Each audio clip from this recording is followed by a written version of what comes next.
এই রোজাটা কেন দিয়েছেন? লাআল্লাকুম তাত্তাকুন, ইয়া আইয়ুহাল্লাযীনা আমানু কুতিবা আলাইকুমুস সিয়ামু কামা কুতিবা আলাল্লাযীনা মিন ক্বাবলিকুম লাআল্লাকুম তাত্তাকুন। হে বিশ্বাসীরা, তোমরা যারা ঈমান এনেছো, শোনো, আমি রোজাকে তোমাদের জন্য ফরজ করেছি, যেমন করে ফরজ করেছিলাম তোমাদের পূর্বপুরুষদের উপরে।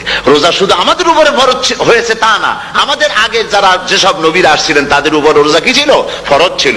সুতরাং এই রোজা তোমাদের উপরে ফরজ, এই জন্য লাআল্লাকুম তাত্তাকুন, যাতে করে তোমরা কি হতে পারো? পরেজগার হতে পারো। কি হতে পারো? পরেজগার, মুত্তাকি হতে পারো, আল্লাহকে ভয় করতে পারো। একমাত্র আল্লাহর ভয় মানুষকে ভালো বানাতে পারে। একটা মানুষ জান্নাতে যাওয়ার জন্য, জাহান্নাম থেকে বাঁচার জন্য একটা জিনিস, কয়টা জিনিস বলেন? একটি জিনিস যদি ভেতরে থাকে তাহলে সমস্ত গুনাহ থেকে বাঁচতে পারে।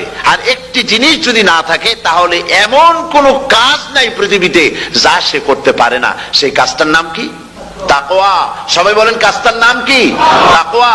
যদি ভেতরে আল্লাহ পাকের ভয় থাকে, রব্বুল আলামিন আমাকে দেখছেন, তিনি আমাকে শুনতেছেন, এই ভয় যদি অন্তঃকরণের ভিতরে থাকে, তাহলে এই লোকটি কোনো গুনাহের কাজ করতে পারবে না, মিথ্যা বলতে পারবে না, ওজনে কম দিতে পারবে না, খাদ্যে ভেজাল দিতে পারবে না, শয়তানি বদমাশি করতে পারবে না। আর যদি এই জিনিসটির অভাব থাকে, যদি তাকওয়া না থাকে, তাহলে সমস্ত অন্যায় কাজ সে করতে পারবে।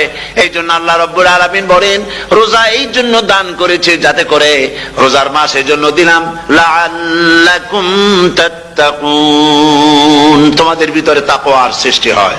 এই ওয়াজ আমি আপনাদের সামনে অনেকবার করেছি।